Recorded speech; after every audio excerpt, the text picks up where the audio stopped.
Hello everybody, welcome back to another video where I talk over a video game, and today I wanted to talk about if I had been diagnosed, say, as a small child, what would have been different and what would I have done differently. Those are some interesting topics for me anyway, and maybe you can think along about what would have happened in your life if you're somebody who was diagnosed later, or maybe not diagnosed at all, or yet. So when I was a small child, I think people did think I was different, but I don't think people thought that there was anything particularly wrong with me, just that I was a bit of an oddball, and I was always, I guess, introduced as the quiet one. Oh, she's a little shy, she kind of just sticks to the same people, but not like, oh, maybe you want to go have her checked out type of weird, I suppose, like not weird enough to go and have some type of research done. In school, particularly in the very early years, I was singled out a lot because I was very naive, so I was very easy to take advantage of. I lost at least a few different school supplies to other kids that thought that they could trick me out of it. Well, they could apparently, so they thought correctly there.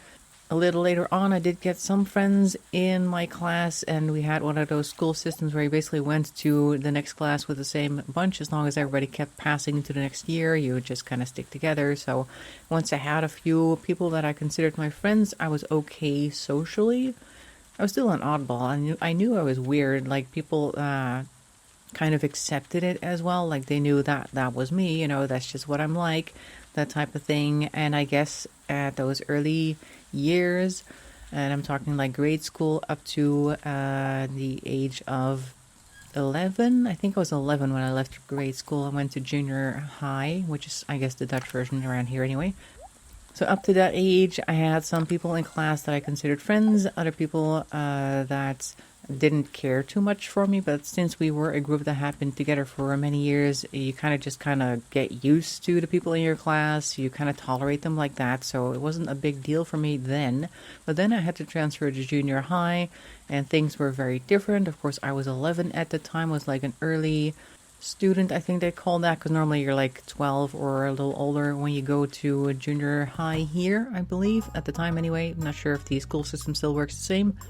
And of course, this is also the time where you hit your teen years and there's like hormones going on, you don't know what's going on, all the kids around you don't know what's going on, and that is a particularly tough time for being different, because I was bullied from start to finish through junior high, and also the vocational training that I went and did after that did not go very well either. Similar things happened there. Kind of like I was bullied from age 11, like seriously bullied in school from age 11 till about, I think, when I left for a different vocational training, which would be about 18. And that's just like the school years. And of course I wasn't sure why I was being bullied, because I thought that I was doing the same things that everybody else was doing, but apparently not. And I just wasn't able to tell why that was, what the difference was, etc., etc. So that wasn't a very good time. And I think if I had been diagnosed, maybe I would have gone to a different type of class. I don't think we had like special classes much back then. This would have been the 90s. Pretty sure it was coming up, but they definitely hadn't hit our school yet. Maybe I would have been sent to a different school, and I think that probably would have bothered me, because there's this thing within my family where we don't want to be considered different, basically.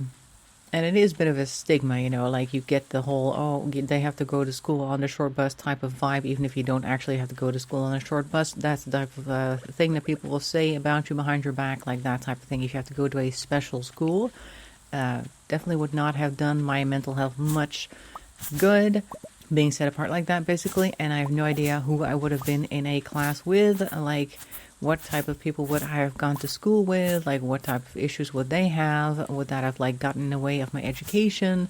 No idea. So in that sense, education wise, I think it was lucky for me to not have to go to a different school, that I just went to a regular school, so I got some regular education. Now I do have to say that the bullying did make it so that I stuck to a lower level education, because I was basically switching to a class at some points where I knew that my bullies weren't going to be in the same class. I was going to go to a lower level, but at least I was away from the bullies, basically. But I think, like, intellectually I could have done better. And who knows, if I hadn't been bullied, if I had been perfectly fine in class, I probably would have done better. And who knows what type of job I would have had then, or at least what type of education. So then on, let's see, vocational training that happened starting when I was 18 and older. I was okay there, but that was also mostly because it was a work and learn thing, like a combination. I would go to work 4 days a week and go to school 1 day a week. And most of the people in my class, eventually all of them, preferred to just do the work part and not the school part. So I was the only one of my class at the time that actually went and graduated. So there was nobody to bully me in class there, so that was good, I suppose. I think that part would have gone pretty much the same if I had been diagnosed, and if I had this expressed an interest in that particular type of training. I probably would have just gone there because my support needs are low enough that I think I would have been allowed to do that. And I don't think there is a special version of that type of vocational training available anyway. So that would have been the same, but the work life that I've had so far, I think that would have been different. If I had been diagnosed, then people would have known from the start, the people that I work with, what the difference with me is, why I appear different to other people, and I think people would have treated me differently as a result. Now, I don't think that I would have wanted accommodations because I've never actually wanted anything different done to me at work. I just want to work along with everybody else and that type of thing. And as long as people don't get in the way, I can do the job just fine, and there's really no issue there. So I think that would have made a big difference. I think the adult workplace bullying that took place over the years, and the snubbing and the treating me badly because they think that I'm arrogant or whatever it is, that probably would have been much less, or at least much less apparent, because I'm pretty sure there would still have been a few people that just wanted to hate on me even though they know what the issue is. Just because they want to hate on me for whatever reason, you always have a couple of those. But I think generally it would have been better. Now, I'm not saying that it was terrible from start to finish, but that there was just a bunch of people that did notice that there was something different, and they just didn't know how to handle that. And as is usually the case when you have low support needs, but you are on the spectrum, people think that you're aloof, that you're arrogant, that you're purposely rude, or whatever it is that they think. But they treat you differently, and that's usually not in a positive sense. So that is school and work, but what about private life? Privately, I don't really know exactly what would have happened there. I was pretty lonely as a teenager, so I didn't really have much friends. I'm not sure if that would have been much different. Maybe I would have had some type of support group that I could have gone to, that I may have gotten some friends with or through. That might have been nice.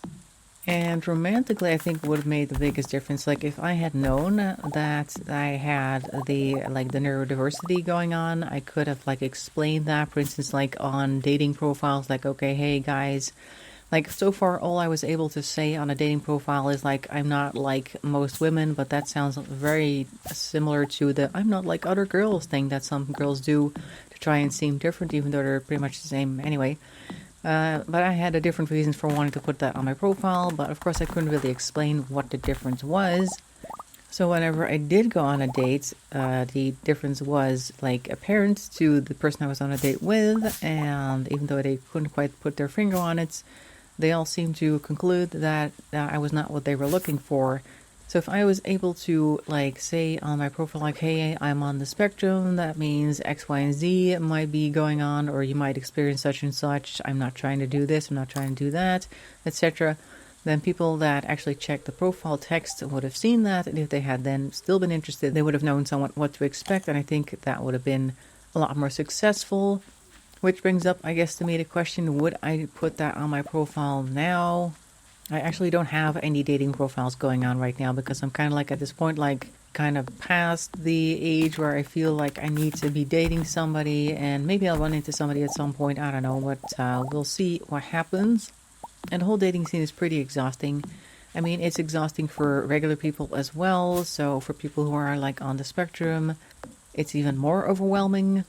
And honestly, particularly the last few years, I have had no energy for anything extra other than just doing my job and the things that I needed to do, privately. So I probably wouldn't have wanted to go on a date or have to entertain a relationship anyway, because that takes a lot of time and effort. And I think if I were to do any relationships right now, it would probably be like long distance, like not super long distance, but more like keep my apartment, you keep your apartment, or whatever you're living at right now, because I like to have my things around me, and I don't feel like having to move half the stuff out of the house and make it kind of look like a showroom with space for a second person, because I just like my things and I don't really want things moved around or tossed or criticized and stuff like that. So I don't know if I'd even want to live with somebody else at this point. But who knows? Life is sometimes crazier than fiction. But that is my thoughts on, or those are my thoughts rather, very good grammar, on what would have been different if I had been diagnosed early, and would that have been good or bad? Let me know what your life would look like if you are indeed somebody who was late diagnosed or not diagnosed yet at all. What would you have done differently? What would you have missed? I'd like to hear it. And in case, thanks for listening. Hope to see you in another video, and bye bye for now.